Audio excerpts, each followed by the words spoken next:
तो जो बात कह रहे हैं योगी आदित्यनाथ, देश बटा तो हिंदू कटा, इसका सीधे सीधे यूपी के चुनाव से संबंध है या नहीं? देखिए, मुझे समझ में नहीं आ रहा है कि 10 साल की सरकार हो गई भारतीय जनता पार्टी के उत्तर प्रदेश के अंदर में, लेकिन पार्टी अपने विकास का काम ही नहीं गिना पा रही है। वही 1947 1950 से आगे नहीं आ पा रही। जैन जी का समय आ गया है। यहाँ पे जैन जी इंतजार कर रहा है, युवा पीढ़ी इंतजार कर रहा है कि मेरे मतलब की, मेरे काम की बात कब होगी, मेरे रोजगार की, मेरी पढ़ाई की, मेरी सुरक्षा की, मेरे स्वास्थ्य की, मेरी रक्षा की बात कब होगी। तो जैन जी तो इंतजार कर रहा है, लेकिन हम 47 और 45 के नीचे नहीं आ रहे। क्यों? क्योंकि हम उनके भविष्य के बारे में सोचना नहीं चाह रहे। अगर हम उनके जैन जी के युवाओं के भविष्य के बारे में सोचेंगे तो हमें उनके भविष्य की बात करनी पड़ेगी, वर्तमान की बात करनी पड़ेगी। वर्तमान भी हम उनका छीन रहे हैं, भविष्य भी उनका छीन रहे हैं, क्योंकि हम पुरानी बार बार हम 47 की बात करके और 10 साल का जो काम होना चाहिए था सरकार का उत्तर प्रदेश के अंदर में, वो भी नहीं बताना चाह रहे हैं। तो हम बता रहे हैं ना कि सरकार को बताना चाहिए कि चढ़ावा चोरी कैसे हो गया है राम मंदिर में। ये सवाल पूछ रही है जनता कि चढ़ावा चोरी, प्रभु के मंदिर में जब चढ़ावा चोरी हो सकता है तो सोचो आम जनता के कैसे सुरक्षित होगी इस देश के उत्तर प्रदेश के अंदर में। जब प्रभु के यहाँ पे चोरी हो सकती, प्रभु घर में चोरी हो सकती है, तो हम आप आम आदमी कैसे सुरक्षित होगा? पहले आप बता दीजिए। ठीक है, आपका जो पहला सवाल है ना अनुराग भदौरिया, उसका जवाब ले लेते हैं। बीजेपी से संजय चौधरी के पास चलते हैं, लौटेंगे आपके पास। अब बताइए ना, जब 10 साल हो गए सरकार के संजय चौधरी, तो सरकार अपने विकास के काम को नहीं गिना पा रही है। अब भी देश बटा हिंदू कटा।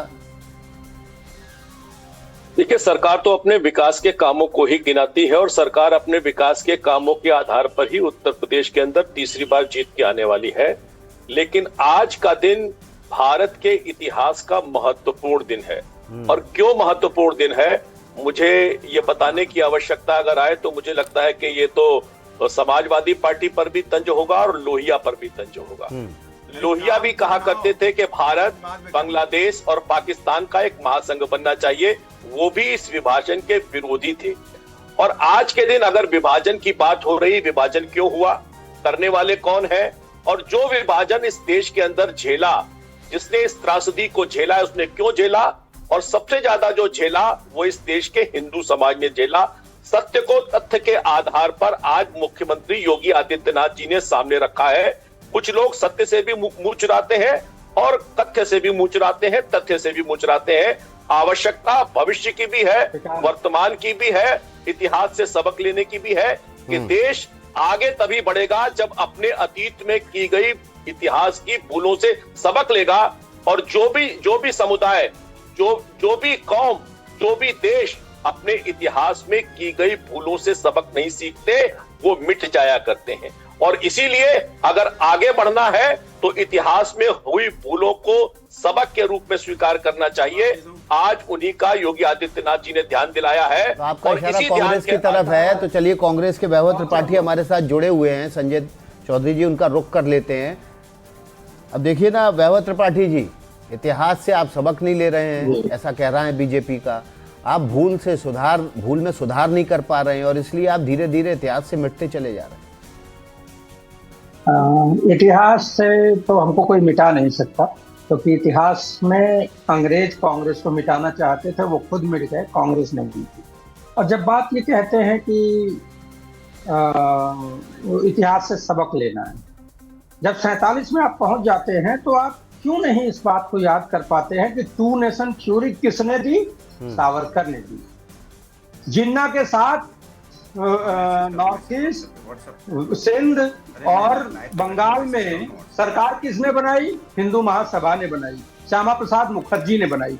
सवाल बड़ा ये है कि बंटवारे के मूल जो जिम्मेदार है वो सावरकर और जिन्ना है। सावरकर इनके अब्बा है, जिन्ना को ये कुछ कह नहीं सकते हैं। और पिछले 10 सालों में चूंकि योगी सरकार में खूब भ्रष्टाचार हुआ है, इनके पूर्व मंत्री मोती सिंह कहते हैं कि इतना भ्रष्टाचार तो आज तक नहीं देखा। ओम प्रकाश राजभर कहते हैं जो पहले थाने में 500 में काम होता था 5000 में होता है, उसका ये जवाब दे नहीं सकते हैं। नंद गोपाल गुर्जर कहते हैं कि यूपी में 50,000 गायें रोज कटती हैं, उसका जवाब दे नहीं सकते हैं। राम मंदिर में चोरी भाजपा आरएसएस विश्व हिंदू परिषद से जुड़े लोग करते हैं, उसका जवाब दे ही नहीं सकते हैं। तो ये जो बात कह रहे योगी आदित्यनाथ जी कि बटेंगे तो कटेंगे, बिल्कुल आज हिंदू बटा हुआ है। वो हिंदू ऐसे बटा हुआ है कि जो रोजगार मांगने वाले लोग हैं वो अलग बटे हैं, जो किसान है वो अलग बटा है, जो इनके धर्म की बात करने वाली बात हो गई तो धार्मिक प्रवृत्ति का जो हिंदू है वो भी बटा हुआ है। कुछ राम मंदिर में चढ़ावा चोरों के साथ खड़ा है और कुछ उन चोरों के खिलाफ खड़ा है। हिंदू तो बटा है। आज सवाल यह है कि जब जेनजी रोजगार मांग रहा है, अपने पढ़ाई की बात कर रहा है, तो ये जो अनपढ़ जाहिलों की सरकार है वो हिंदू मुस्लिम में घुमा रही है। सवाल ये है कि आजादी के अंदर इनका योगदान क्या था? क्या इन्होंने एक कंकड़ तक किसी अंग्रेज को मारा? नहीं मारा। अंग्रेजों के तले चाटने वाले लोग आजादी की बात करने लगे हैं। ठीक है, आपने जैन जी का सवाल उठाया। धीरेन्द्र कुमार मुन्ना का रुख कर लेते हैं। एलजीपी के प्रवक्ता हैं धीरेन्द्र कुमार जी, आप भी सरकार का हिस्सा है एनडीए की। जैन जी की बात ही नहीं हो रही। इतना बड़ा आंदोलन हो गया, झारखंड में भी आंदोलन चल रहा है। जैन जी को नजरअंदाज करने की बार बार भूल क्यों कर रहे हैं एनडीए के लोग? जैन जी से सबसे पहले संवाद किया। जैन जी की एनडीए सरकार ने बात मानी और उन्हीं की बात मानते हुए शिक्षा मंत्री का इस्तीफा होता है, सीबीआई की जांच होती है, री एग्जाम होता है बिना फी के, दाखिला होता है 12 लाख बच्चों का। तो हम तो सारी बातें सुन रहे हैं और झारखंड में भी सुन रहे हैं, लेकिन झारखंड में जब आवाज लगा रहे हैं तो वहां की विपक्ष जो अभी वर्तमान में केंद्र में है, वहां सत्ता में है, कोई जैन जी की बात नहीं सुन रहे हैं, छात्रों की बात वहां पर नहीं सुन रहे हैं। अभद्र भाषा, अमर्यादित भाषा प्रधानमंत्री जी के लिए जिन नेताओं ने इस्तेमाल किया, समर्थन में बच्चों के एक लाइन नहीं बोल पा रहे हैं। न समाजवादी पार्टी के नेता वहां पे दिख रहे हैं मरहम लगाते हुए जैसा जंतर मंतर पे हुआ था, और न कांग्रेस पार्टी के नेता जो सरकार में वहां शामिल है इस्तीफा मांगने का तो छोड़ दीजिए, सीबीआई जांच तक करवाने की हिमाकत नहीं कर रहे हैं। ऐसे में क्या ये नहीं लगता है कि देश दो तरह से बटा हुआ है? एक संवैधानिक तरीके से बटा हुआ है, एक असंवैधानिक तरीके से बटा हुआ है। संविधान से एनडीए के लोग चलते हैं, असंवैधानिक तरीके से चलने वाले लोगों की समूह बनाना चाहते हैं विपक्ष के लोग। आज मुख्यमंत्री जी का कहना इसी तरह की विभाजन की नीतियों को छोड़ने का है, लेकिन दुर्भाग्य देखिए कि सिर्फ और सिर्फ ये धर्म और संप्रदाय को बंटवारा कहते हैं। आप बात करते हैं, बच्चों की बात करिए। हम तो वन नेशन चाहते हैं, हम तो वन इलेक्शन चाहते हैं, लेकिन विरोध है उसका। पता नहीं विपक्ष के लोगों को देश भी एक नहीं दिखता है। क्यों नहीं दिखता? क्या सत्ता प्राप्ति ही मात्र नेशन का उपलब्धि है, या आपकी यही इच्छा है? बच्चे आप करा रहे हैं 25 दिन से झारखंड की सड़कों पे, उनके बिजली काट दिए गए, उनके पानी के हटा दिए गए और उन पर आंसू गैस छोड़े जा रहे हैं। अगर भाई आप एक तरह से सेलेक्टिव होइए, एक तरह से सेलेक्टिव मत होइए, आपको कलेक्टिव रिस्पॉन्सिबिलिटी लेनी पड़ेगी। आपको एनडीए शासित राज्यों पर सवाल उठाते हैं, हम वहां पे समाधान के लिए जाते हैं, लेकिन जब आपके यहाँ सरकार रहती है तो आप उसके समर्थन में बोलना तक मुनासिब नहीं समझते हैं। और आदरणीय प्रधानमंत्री जी संवैधानिक पद पे है, जिस तरह की भाषा, जिस तरह के सदन के बाहर में नुक्कड़ नाटक का प्रदर्शन करते हैं, क्या ये बटा हुआ आपको नहीं दिख रहा है लोकतंत्र? क्या ये देश को बांटने वाली नहीं है? क्या ये संविधान को बिल्कुल ठीक है, आपके पास आएंगे धीरेन्द्र कुमार जी। सतीश प्रकाश जी राजनीतिक विश्लेषक है, उनका रुख कर लेते हैं। आपको लग रहा है कि 27 का जो एजेंडा है वो सेट कर रहे हैं योगी आदित्यनाथ? नहीं, देखिए विकास जी, अगर योगी जी कुछ भी कर लें, उत्तर प्रदेश का सबसे बड़ा जो मुद्दा है वो है बेरोजगारी। हर घर के अंदर एक बेरोजगार व्यक्ति बैठा है। 7.5 लाख पद उत्तर प्रदेश के अंदर खाली बैठे हैं। पिछले 10 साल में योगी सरकार परीक्षाएं कराने में या परीक्षाओं की प्रतियोगिता परीक्षा कराने में कहीं ना कहीं नाकाम है। तो इसलिए उत्तर प्रदेश का सबसे बड़ा मुद्दा धार्मिक तो नहीं होना, वो निश्चित रूप से कहीं ना कहीं बेरोजगारी रहेगा। देखिए आज हम इन बातों के ऊपर चर्चा क्यों कर रहे हैं, या योगी जी हो या मोदी जी हो, तमाम बीजेपी की बेचैनी का कारण क्या है? देखिए जंतर जी मैं विकास जी आपकी बात जी, आपने कुछ कहा विकास जी? जी, आपको नहीं लगता कि लॉ एंड ऑर्डर सबसे बड़ा मुद्दा होगा? नहीं आप सुनिए, बेरोजगारी के बाद महिला की सुरक्षा, लॉ एंड ऑर्डर की स्थिति बहुत भयावह है उत्तर प्रदेश के अंदर। उत्तर प्रदेश की पुलिस कैसे काम कर रही है, बाकायदा जो इलाहाबाद हाई कोर्ट है उनके एक जज की टिप्पणी सुनिए कि उत्तर प्रदेश की जो पुलिस है वो संविधान को नहीं मानती, वो बाकायदा अपने राजनीतिक आकाओं के तहत काम कर रही है। उत्तर प्रदेश पुलिस का राजनीतिकरण किया जा रहा है। उत्तर प्रदेश सरकार जो है एक विशेष वर्ग के या किसी भी व्यक्ति के एनकाउंटर कर रही है, उनके ऊपर फर्जी मुकदमे कर रही है। उत्तर प्रदेश पुलिस के ऊपर कोई नियंत्रण नहीं है, वो बाकायदा बाबा का बेखौफ गुंडों की एक फौज बन करके रह गई है। दूसरी बात, मैं एक छोटी सी बात कहा है कि आज जी जी जी ये हाईकोर्ट ने कहाँ कहा है जो बात आप कह रहे हैं? नहीं, मैं सुनिए विकास जी, उत्तर प्रदेश अब से 1 महीने पहले इलाहाबाद हाई कोर्ट के जज की टिप्पणी है, ये जज की टिप्पणी है उत्तर प्रदेश पुलिस को लेकर के। सरकार से सवाल भी पूछा गया था, ये उत्तर प्रदेश हाई कोर्ट की है। दूसरी बात, अगर आज योगी जी और बीजेपी परेशान क्यों है, उसका कारण है जंतर मंतर के ऊपर भारत की राजनीति बदल रही है। बच्चे आपसे सवाल पूछ रहे हैं, वहां जाति टूटा है, जंतर मंतर के ऊपर धर्म टूटा है, लिंग भेद खत्म हुआ है। जो बच्चा किसी भी वर्ग का हो, चाहे वो सामान्य वर्ग का हो, चाहे वो पिछड़ा हो, चाहे दलित हो, वो कंधे से कंधे मिलाकर के जिस तरह से सरकार की गलत नीतियों के खिलाफ खड़ा हुआ है। बीजेपी बेचैन है, इनके अंदर ऐसा लगता है कि अब ये समाज के जो लोग हैं, जो अकाउंटेबिलिटी की बात करते हैं, जो शिक्षा की बात करते हैं, जो बेरोजगारी की बात करते हैं, जो कानून व्यवस्था की बात करते हैं, बीजेपी का कहीं ना कहीं चिंता है। इसलिए आप देखेंगे कि आरएसएस प्रमुख ने जानबूझ करके 2 दिन पहले एक बयान दिया कि अब वो समय आ गया है कि जब आरक्षण कुछ लोगों को छोड़ देना चाहिए, क्योंकि ऐसे बयान देकर के आरएसएस प्रमुख ये चाहते हैं कि हम पूरे समूह को 2 हिस्सों में बांट दें। एक तरफ आरक्षण समर्थक होंगे, एक तरफ आरक्षण विरोधी होंगे। अभी खड़गे जी को लेकर के जिस तरह का हल्द्वानी में जो हो रहा है, अभी तक कोई कार्रवाई नहीं है। ठीक है, हम उत्तर प्रदेश के मुद्दे पे बात करने के लिए आए हैं। मैं समझ गया सतीश प्रकाश जी। संजय चौधरी जी बार बार हाथ उठा रहे हैं। जी संजय चौधरी जी, बताइए ना, आपकी क्या आपत्ति है?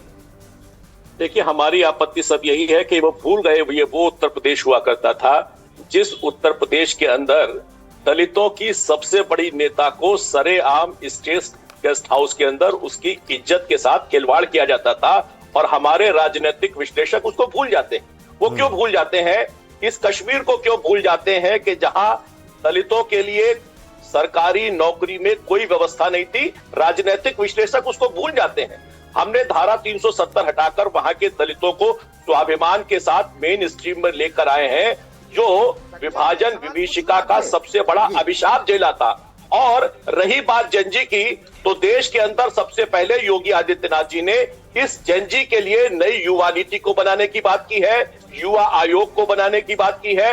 अधिकारी युवाओं के साथ संवाद कर रहे हैं, उस संवाद के साथ उनकी संवेदनाओं को लेते हुए उनके समाधान का मार्ग प्रशस्त कर रहे हैं। चाहे वो संघ हो, चाहे वो भारतीय जनता पार्टी हो, संवेदनाओं के साथ संवाद की समर्थक है और लगातार संवाद कर रहे हैं। लेकिन मूल प्रश्न क्या है? मूल प्रश्न है सुरक्षा, मूल प्रश्न है विकास, मूल प्रश्न है आगे बढ़ना। और उत्तर प्रदेश आज उस दिशा में आगे बढ़ता हुआ दिखाई दे रहा है। लेकिन उत्तर प्रदेश अपनी गलतियों से सीखते हुए, उत्तर प्रदेश का हर वासी अपनी गलतियों से सबक लेगा, दोबारा ऐसी गलती न हो, इसी के लिए योगी आदित्यनाथ जी ने आज के अवसर का प्रयोग किया है। निश्चित रूप से विभाजन में जो लोग अपने घरों से दूर हो गए थे, उन्होंने घटना का जिक्र किया कि बिजनौर के अंदर 10,000 ऐसे लोग थे जो पाकिस्तान से आए। संजय चौधरी आपके पास लौटेंगे। समाजवादी पार्टी के अनुराग भदौरिया भी हमारे साथ हैं। अनुराग भदौरिया, आप राम मंदिर चढ़ावा चोरी को मुद्दा बनाते रहे पूरे पार्लियामेंट सेशन के दौरान, और उसी अयोध्या में जहां पर यह घटना हुई, पूरे मुद्दे को योगी आदित्यनाथ ने दूसरी तरफ डाइवर्ट कर दिया। राम मंदिर के मुद्दे पे तो बीजेपी को भी कभी वोट नहीं मिला, चढ़ावा चोरी पर आपको कहां से मिल जाएगा? देखिए, सवाल यह है कि उनके लिए मुद्दा होगा, हमारे लिए आस्था है। हमने कभी भी प्रभु राम के नाम पे राजनीति नहीं की। हमने जब भी राजनीति की है तो हमने विकास की राजनीति की। कितनी बार दर्शन प्रभु हमारे आस्था के केंद्र पर, हमारे आदर्श है, आचरण है, आस्था का विषय है। मेरे लिए कभी भी राजनीतिक विषय नहीं रहे। चढ़ावा चोरी हुआ तो हमने आवाज उठाई है, जिसका जवाब भारतीय जनता पार्टी नहीं दे रही है। आप देखिए इनके यहाँ विकास कैसा होता है, हमारे यहाँ विकास क्या है। एक्सप्रेस वे पे आप जाइए, आगरा लखनऊ एक्सप्रेस वे जो हमने बनाया, आज भी मुस्कुराते हुए आपका इंतजार करता है और सीना चौड़ा करके बोलता है आइए हमारे एक्सप्रेस वे पे चढ़िए, मुस्कुरा के आपका स्वागत करता है। कहीं रोड गड्ढे कहीं नहीं है। इनकी जो सड़क बनी है उसमें गड्ढे गड्ढे, 60 किलोमीटर में अगर गड्ढे नजर आ जाए तो सोचो कैसी सड़कें बन रही है कि कोई भी रोड ऐसी नहीं बनती। अरे सर, मैं आपके बीच में नहीं बोला, मैंने आपका सम्मान किया, आप मेरे बीच में क्यों बोल रहे हैं भाई? मैंने आपका सम्मान किया, आप क्या तो आप बोलो कि मैं बोल लूं? देखिए विकास जी, अगर ऐसी डिबेट करानी है तो मुझे उठा दीजिए, ऐसी डिबेट करानी मुझे उठा दीजिए। मैं इनके बीच में मैं पूरा सुना था इनको, मैंने इनको पूरा सुना था। विकास जी संजय चौधरी जी, चला रहे हैं आपको बता दीजिए। संजय चौधरी जी देखिए, संजय चौधरी जी, उनकी आपकी बात के समय किसी ने भी हस्तक्षेप नहीं किया। आप भी दूसरे का सम्मान रखते हुए पूरी बात सुनिए।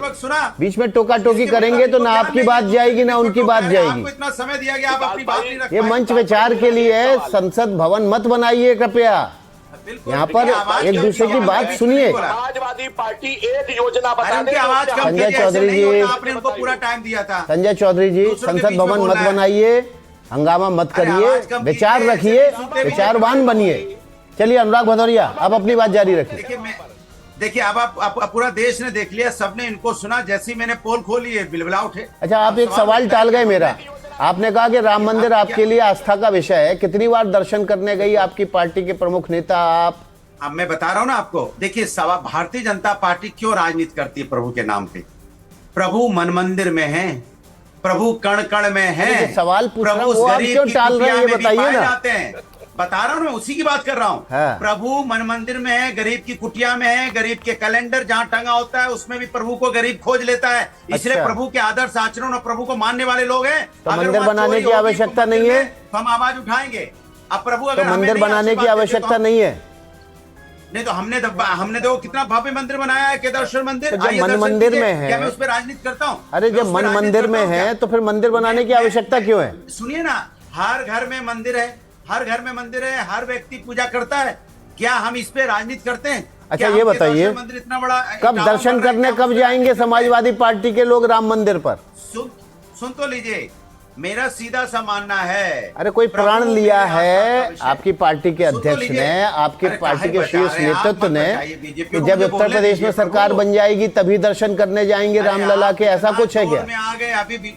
अरे विकास जी, बीजेपी बोल रही थी, आप मनमुग्ध होकर सुन रहे थे, हम बोलने लगे आप पे। अरे मैं तो सवाल पूछ रहा हूँ, आप सवाल का जवाब नहीं दे रहे हैं। उनसे भी पूछते ना, आप जलेबी बना रहे हैं। सवाल तो उनसे बनते थे, सरकार थी उन पे बेरोजगारी, महंगाई, जो कानून व्यवस्था यहाँ पे टूटी हुई है, फूटी हुई है, ध्वस्त है, उस पे सवाल पूछना था ना। अब हम जवाब दे रहे हैं तो सवाल मुझसे ही पूछ रहे हैं आप। अब मैं इनसे पूछना चाहता हूँ। अरे तो कानून व्यवस्था पे सवाल पूछा तो, जैन जी पे सवाल पूछा तो क्या जवाब मिला आपको? अब मैं बता रहा हूँ, उत्तर प्रदेश के अंदर में जिस तरह आपने अभी देखा, मैंने जो कानून व्यवस्था के वीडियो आते हैं ना, वो आप देख लोगे, हम तो उसको दिखा भी नहीं सकते। जो जिस तरह से तलवार से मारा गया उसको हम बता सकते हैं क्या? लेकिन सवाल वो नहीं है। सवाल सबसे बड़ा ये है कि क्या हम आज के युवाओं के भले की बात कर रहे हैं या हम सिर्फ राजनीति कर रहे हैं, या 1947 की बात करके हम उनका भविष्य बर्बाद कर देना चाहते हैं और उनका वर्तमान भी बर्बाद करने देना चाहते हैं। तो यही भाषण अगर बीजेपी के नेताओं को सुनिए तो 2014 जब से 17 आए हैं उत्तर प्रदेश सरकार में, शुरू से यही बोल रहे हैं। 14 का देखो, हमारी जो देश की सरकार वही भाषण दे रही है। बट इनसे पूछिए, क्या जो कील काटी, जिसको पीटा गया, जिसकी बुलेट से आंख फूटी है, क्या वो सनातनी नहीं था? अगर पलट के इनसे पूछ ले आप, दर्द है उस सनातनी का नहीं है। 25 बच्चे ने नेट में, यहाँ के नेट पेपर पर्चा लीक हुआ था, 25 बच्चों ने सुसाइड किया था। कितने सनातनी थे? ये 5 का नाम बता दे तो मैं जान जाऊं। पूछे इनसे 5 का नाम भी याद है? इनको तो उसका भी याद नहीं होगा जिसकी आंख फूटी है। अरे प्रभु सब सनातनी है, और सनातनी को बच्चों ने सुसाइड किया उसके बारे में आपने चर्चा नहीं करना चाहते। सनातन की बात करेंगे, सनातन के बच्चे सुसाइड कर लेंगे उसके बारे में नहीं बोलेंगे। सनातन के बच्चों का सर फोड़ देंगे उसके बारे में नहीं बोलेंगे। सनातन बच्चों की आंख फूट जाएगी उसके बारे में नहीं बोलेंगे। सनातन बच्चों को यहाँ पीठ लाल कर देंगे, कपड़े यहाँ बच्चों का अन्याय होगा उस पर नहीं बोलेंगे। कमाल का सनातनी है भाई आप लोग बीजेपी वाले। सनातनी को पीटो और कहो हम सनातनी है। अरे भैया, झूठ सच बोलना बंद कीजिए। आप ये बताइए कि आपने क्या व्यवस्था बनाई है उत्तर प्रदेश के 10 साल में? कितने मेडिकल कॉलेज बनाए, कितनी यूनिवर्सिटीज बनाई, कितना रोजगार दिया, कितनी महंगाई कम की, कितनी आपने रोड बनाए, आप तो रोड सवाल का बनाते हो, उसमें जवाब भ्रष्टाचार होता दीजिए है, ना। रोड फूट जाती अरे है, सवाल का टूट जवाब जाती है, दीजिए। बिखर जाती है, भदौरिया, एक बूंद सवाल का गिरती है, जवाब रोड लो। टूट जाती है। ऐसी तो रोड आप सवाल बनाते हो, का कमाल की जवाब बात लो। करो यहाँ बैठ के। सवाल का आप जवाब देखिए लो। लखनऊ संजय चौधरी जवाब दे दीजिए, समय कम है। अनुराग आपको बीच में रोक रहा हूँ। कितने मेडिकल कॉलेज बनाए, कितने नए एक्सप्रेसवे बनाए, कितने नए कॉलेज खोले, कितने नए अस्पताल खोले, जरा बताइए फटाक से 1 मिनट के भीतर। 10 सेकंड। अनुराग भदौरिया के समय उत्तर प्रदेश के अंदर 1.5 कॉरिडोर था, 1.5 एक्सप्रेसवे था। आज उत्तर प्रदेश के अंदर 8 एक्सप्रेसवे है। आज उत्तर प्रदेश के अंदर 74 मेडिकल कॉलेज हैं। आज उत्तर प्रदेश के अंदर पहले जहां 2500 एमबीबीएस की सीट थी, वहां 12,500 की एमबीबीएस सीट है। आज उत्तर प्रदेश का जो बदलाव है, आज उत्तर प्रदेश का जो विकास है, आज उत्तर प्रदेश का बजट लगभग 9,81,000 करोड़ का हो गया है, जो इनके समय 3,000 करोड़ का था। यह है विकास, और इसी विकास के आधार पर उत्तर प्रदेश आगे बढ़ रहा है, और यही बेचैनी है। आज सफाई में ठीक है अनुराग भदौरिया, संजय चौधरी आपके समय चुप रहे थे, आप भी शांति बनाए रखिए। मुझको लगता है क्योंकि विकास हो रहा है, इसीलिए सफाई की